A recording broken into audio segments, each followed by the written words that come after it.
So Abigail Spanberger is said to have led in funding.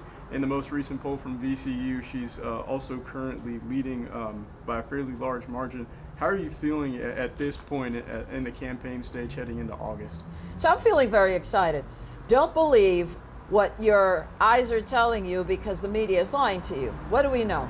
Believe my opponent this one time when she says on video that this race is a toss-up race. And it's because her internal polls are showing her the same thing ours is, in that we're in margin of error. It's neck and neck. So you're hearing people tell you, and the media, that, well, this is, I'm 10 points down. I am not. And she knows that to be true, which is why you see they're scrambling. So the next thing also is that media has said, most of the writing, the print media has said that I have only raised $2 million. That's also not true. In this past quarter, I have raised $6 million, just under $6 million. Why would they lie like that when they know that it's verifiable? And in fact, I have raised more money than any Republican ever has in the second quarter of their campaign. And by the way, I have raised more money than any Republican in the first quarter, starting January. So listen, folks, we're going to win this because we have the common sense ideas. And I'm talking about, we're not going to destroy your business or your industry, because my opponent will do that when she regulates you to death. We've gotten rid of over 89,000 pieces of regulation. When she taxes you, we're not going to tax you. In fact, we've given you back over $9 billion of your own money. And that's surplus after surplus. We've been fully funding mental health, which was in dire need, and I know a little something about that, having experienced that in my family. We're not going to destroy your energy prospects. It's whatever you want for energy: clean coal, oil, nuclear, natural gas, all of that. And you mentioned coal a little bit, and that was my second question. We're in Southwest Virginia, big coal mining region. A lot of people have been talking about for really years, and getting up into this governor's race, have been talking about getting into other industries and diversifying the Southwest Virginia economy. Where do you stand on that? And if you get this governorship, how are you going to propel that? So I'm going to win the governorship because, again, we have the common sense ideas that will continue to propel Virginia forward. My opponent was not there when all these deals were made. You just saw AstraZeneca is coming to Virginia, and that's because they see a certainty in our policies which will not drive businesses away. I'm talking about, we have had mega site pads here in the Southwest. We are bringing a study to consider the feasibility of small nuclear reactors here through WISE. So it's the micronuclear reactor possibility. We have put money into our community colleges, which will help build our workforce. We're doing so very much. And by the way, I promise, in the Southwest, I'm going to put a governor's office.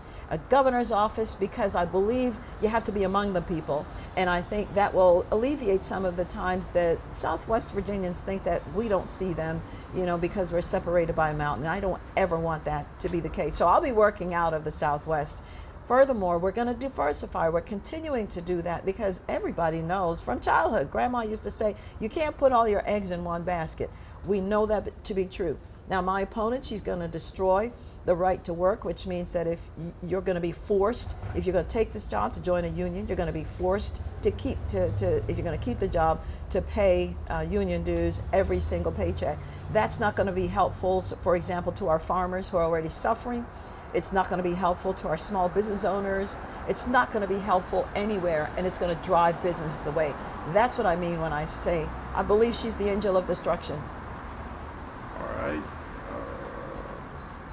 Last thing I've got, along the campaign trail, have you heard any, have you got any new ideas for policies along the campaign trail over these past few Well, months? absolutely. So my objective is always to get rid of barriers to employment, barriers to education, barriers to whatever it is that will propel a life forward. And so one of the things I want to do is we're going to get rid of the car tax. It is time. It has long been time. My opponent says she wants to do the same thing, but guess what? Her side of the political aisle doesn't want that. So I don't know how she's going to get that, because we actually put in the budget this year to get rid of it. We could have gotten rid of it, but the Democrats took it out. That was a compromise. Not on my watch. We're going to go through with it. That'll help, again, our embattled farmers, because it's going to apply not just to personal vehicles, but it's going to apply to commercial vehicles. So we're building business. Then I want to get rid of the tax. I like to call it sort of a baby tax, and it's tax on baby items. I'm talking about, well, we got rid of the tax, the state portion of the tax on food. So that would have helped formulas and just regular folks on whatever they're buying. I want to get rid of it on baby items like clothing, like strollers. Now, look, if you're buying the $60,000 stroller, it's not going to apply to you. But, within reason, we're going to talk about education possibilities, and that means an all of the above approach. Some of our children are stuck in failing schools, and I want what the parents want. I want parents to make the decision on where to send their children to school, whether you want to homeschool, if it's public school, private school, parochial school, a hybrid, whatever it is. I want you to have that opportunity. We're not going to get rid of the future opportunities for children. And finally, because we could talk more, I think we can stop here with this. I am not going to destroy our girl children, because that would mean, with my opponent, she is going to force girls to undress in the same locker room as biological men. And we're going to make sure that girls have every opportunity, not destroyed opportunities, because we don't want biological men in girls' sports. So I didn't break the glass ceiling to become lieutenant governor to repair it behind me. My opponent will do that. We cannot operate in a destructive environment. That is what she brings.